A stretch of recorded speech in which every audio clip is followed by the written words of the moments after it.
എൻ്റെ പേര് doctor Sunny Luke. ഏകദേശം 40 വർഷം അമേരിക്കയിൽ സയൻറ്റിസ്റ്റായിട്ടും പ്രൊഫസറായിട്ടും വർക്ക് ചെയ്ത വ്യക്തിയാണ്.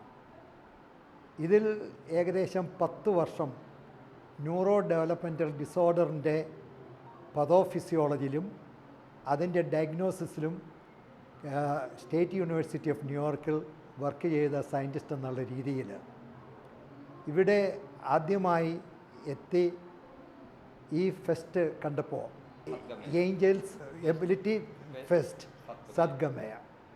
സദ്ഗമയ കണ്ടപ്പോൾ സത്യത്തിൽ അതിശയിച്ചു പോയി.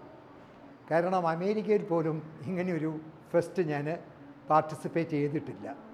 കാരണം അവിടെ അവയർനെസ് ഒക്കെ ലിറ്ററേച്ചർ കൂടിയും മറ്റ് രീതിയിലൊക്കെ പേരൻസിന് കൊടുക്കുന്നുണ്ട്. എന്നാൽ ഇങ്ങനെയൊരു ഐഡിയ റോയി അച്ഛൻ ആദ്യമായിട്ട് ഇന്ത്യയിൽ തന്നെ ഇംപ്ലിമെൻറ്റ് ചെയ്തതാണെന്ന് തോന്നുന്നു.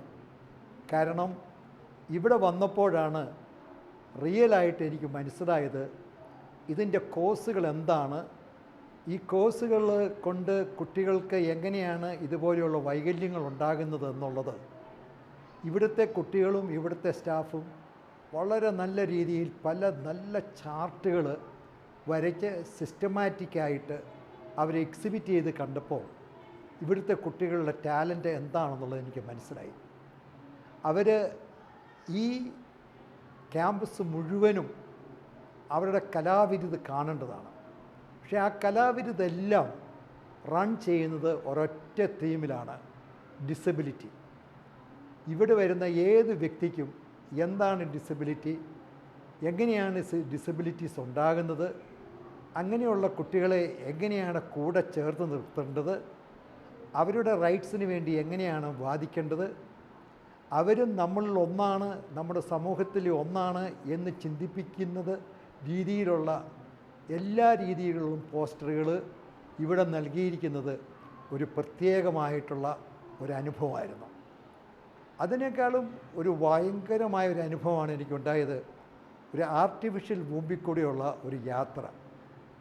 ഒരു കുട്ടിയുടെ കൺസെപ്ഷൻ തൊട്ട് ജനിക്കുന്ന വരെയുള്ള ആ 3 ട്രൈമസ്റ്ററുകൾ വളരെ കൃത്യമായിട്ട്, പ്രത്യേകിച്ച് അതിൻ്റെ ബ്രെയിൻ ഡെവലപ്മെൻറ്റ് പല മോഡലുകൾ വെച്ച് ഈ കുട്ടിയുടെ ബ്രെയിൻ എങ്ങനെയാണ് ഗർഭസ്ഥ ശിശുവിൽ ഉണ്ടാകുന്നതെന്നും അതിന് മറ്റ് രീതിയിൽ ആൽക്കഹോളോ അല്ലെങ്കിൽ സ്മോക്കിങ്ങോ അതുപോലെ തന്നെ വൈറൽ ഇൻഫെക്ഷനോ അതുപോലെ മറ്റ് ഇൻസൾട്ടുകൾ ഉണ്ടായാൽ അത് കുട്ടിയെ എങ്ങനെയാണ് അഫക്റ്റ് ചെയ്യുന്നത്, അത് പ്രഗ്നൻ്റ് ആയിരിക്കുന്ന അമ്മമാർക്കും അമ്മയാകാൻ ആഗ്രഹിക്കുന്നവർക്കും വളരെയധികം പ്രയോജനം ചെയ്യുന്ന, വളരെയധികം വിദ്യാഭ്യാസം നൽകുന്ന ഒരു എക്സിബിറ്റായിരുന്നു ഈ പ്രത്യേകിച്ച് ഉണ്ടായിരുന്ന ഈ ആർട്ടിഫിഷ്യൽ വൂമ്പ്. അപ്പോൾ ഇതെല്ലാം എടുത്തു പറയുമ്പോൾ സമൂഹത്തിൻ്റെ അവയർനെസ് സൃഷ്ടിക്കാനായിട്ട് റോയി അച്ഛൻ ചെയ്ത ഈ ഫെസ്റ്റ്, ഈ എക്സിബിഷൻ, അതിനെ എങ്ങനെയാണ് അഭിനന്ദിക്കേണ്ടതെന്ന് അറിയത്തില്ല. കാരണം ഇതുപോലെയുള്ളൊരു ഫെസ്റ്റ് സാധാരണ കേരളത്തിൽ കാണുന്നത്, ഒരു എക്സിബിഷൻ എന്നുള്ള രീതിയിൽ കാണുന്നത് മെഡിക്കൽ കോളേജുകളിലെ മെഡിക്കൽ ഫെസ്റ്റുകളായിരുന്നു.